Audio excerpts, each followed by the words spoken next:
So Josh, you were one of the people who instigated today, who kind of made the call out to come along after the fans were banned. Why did you think it was important to be here today? It's because you've got to stand up to bullies. I'm not going to do this. I'm not a football fan. I don't particularly want to be here, but when our own institutions are giving in to bullies, to ban Israelis, to ban Jews, then for me that's a red flag has gone up. That you have to then take a stand yourself, and some people have come out. I'm incredibly grateful for that. It's very few of us, but have come out because they recognise that we're at a pivotal point in this country, whether our institutions are going to continue to give in to a very, frankly, racist ideology that hates Jews. And do you want to say a bit about where we are right now? Because I think it's instructive of what you're up against. It's very surreal. So we're at the front of Villa Park, which I understand is the correct way to say people get very angry. Very good. Yeah. Very good. And also I learned how to say Ajax, yes. So I learned that. So I've learned a lot from this journey the last few weeks into football. But yeah, they've basically corralled us into what I can only describe as a Jew pen.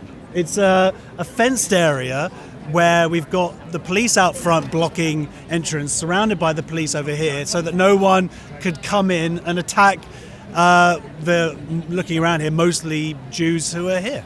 And lots of people with cameras. We walked around the pro-Palestine side of the demonstration, and the mood is pretty aggressive. I mean, do you feel like things are getting worse, not better, right now? Yeah, I mean, the war's over now.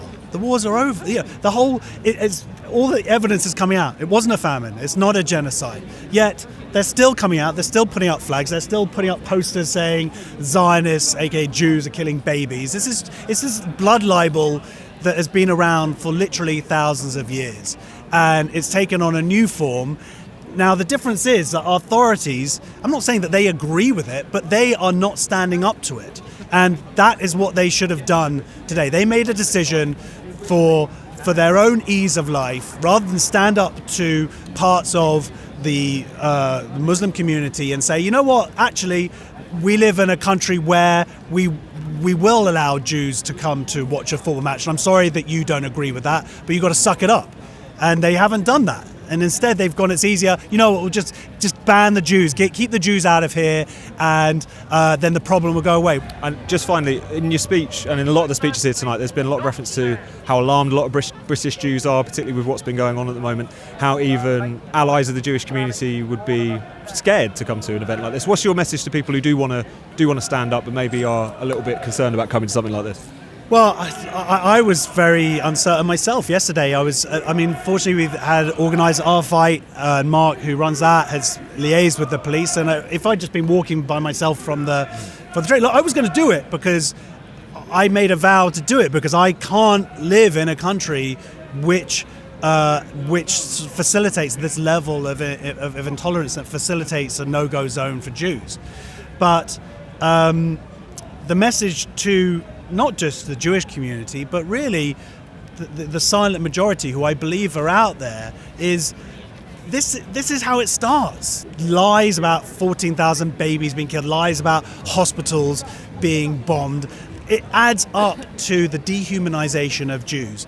And then you couple that with the intolerance of the extreme parts of the Muslim community, certainly as we've seen here in Birmingham.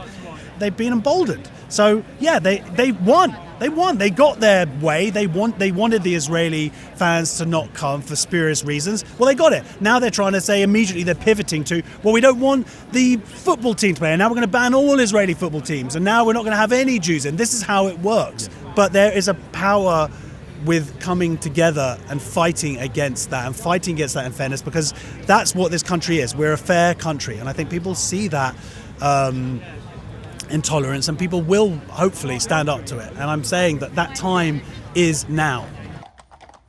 Particularly as a Maccabi fan, what was your response when you heard that the fans had been banned? Having the opportunity that your team comes to England to play on football biggest stage, it's a special day regardless of anything else. But we've been robbed. We've really been robbed of our opportunity to come and support our club, and it's a shame. Again, Sport is something that comes to bring people together. It's one of these only things where people can overcome difficulties and differences and come together. How did we reach a situation where it's a conflict that's got nothing to do with his or the club or the players or the Aston Villa supporters in general? How did we get to this? I thought we live in a law and order country, and it doesn't seem like it. But still we stand behind a 3-meter steel cage. We're standing in this cage, let's start with that. While Islamists are roaming the other side of the stadium freely, balaclava-clad, intimidating the British public. Now I ask you, how pathetic can the West Midland Police become that this is the only way they can facilitate a peaceful gathering of 50 people, 70 people? As a person who lives in this country, I feel ashamed. I mean, I really feel ashamed that I need to stand behind the cage just to hold the flag of my team, which is playing inside, because I'm not allowed to come inside. Ridiculous. And what do you make of the fact that a lot of people are throwing what happened in Amsterdam back at Maccabi fans, and yet they were the targets of a pogrom? Amazing. You said it yourself. If we remember the initial reasoning for banning the away fans from coming today was for their own safety. But then it became the racist, violent Maccabi fans are coming to Birmingham. Why? Because they were beaten up in Amsterdam? I think it's capitulation. So just to start off, could you tell us who you are and why you're here today? I'm just a British person, Jewish person from London. I've come here today because I'm just, quite frankly, really upset, disgusted with what's going on, and that is people marching against a football team from the world's only Jewish state. When people say, well, these fans were banned because they're hooligans and it's just about their own behaviour, what do you say to that claim? I say, first of all, they've twisted the narrative of what happened in Amsterdam. People went out and premeditated on what they described in their words as a Jew hunt.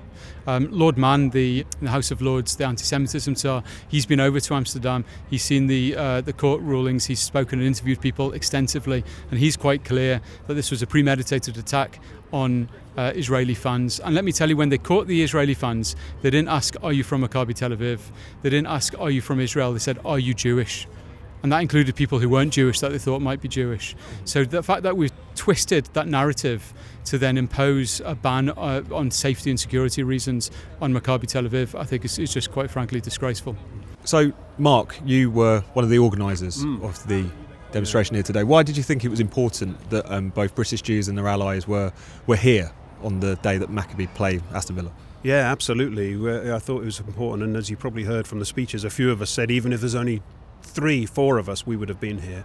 I think this is a line in the sand, a Rubicon, whatever you want to call it, the line that's being crossed where a particular section of society is imposing their will on the rest of society, and it's not being questioned, it's not being challenged. We've got activists, politicians like Ayub Khan, who are going out of their way to present Israel as a pariah state, and then using, and I feel manipulating, civic institutions like the Safety Action Group, like the West Midlands Police, manipulating them in order to achieve their ends, which is what they've done here.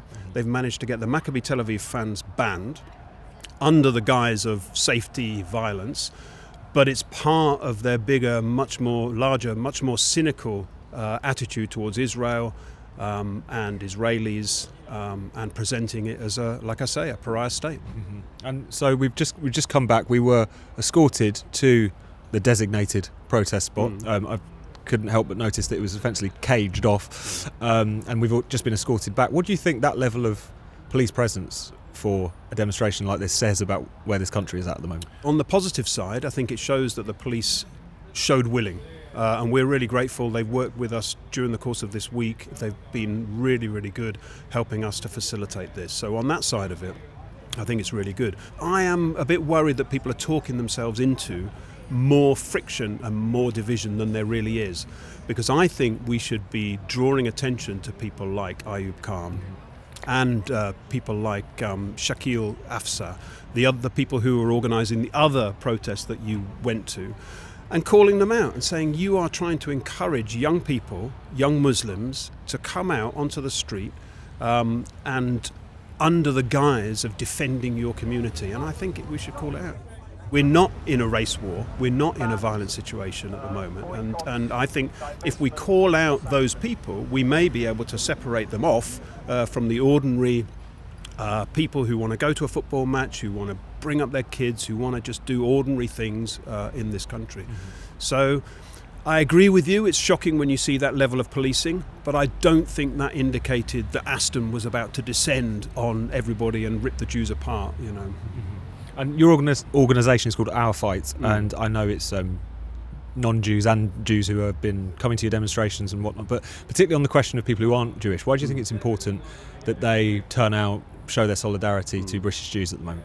I think the way I view it, and what's motivated me to set the campaign up after October the 7th, is I think that anti-Semitism is a very different prejudice to any of the other prejudices. Anti-Semitism, as we've seen, it can be systematic. It can be the exclusion of people from sporting events, from Edinburgh Fringe. It can be Sally Rooney refusing to have her books translated into Hebrew.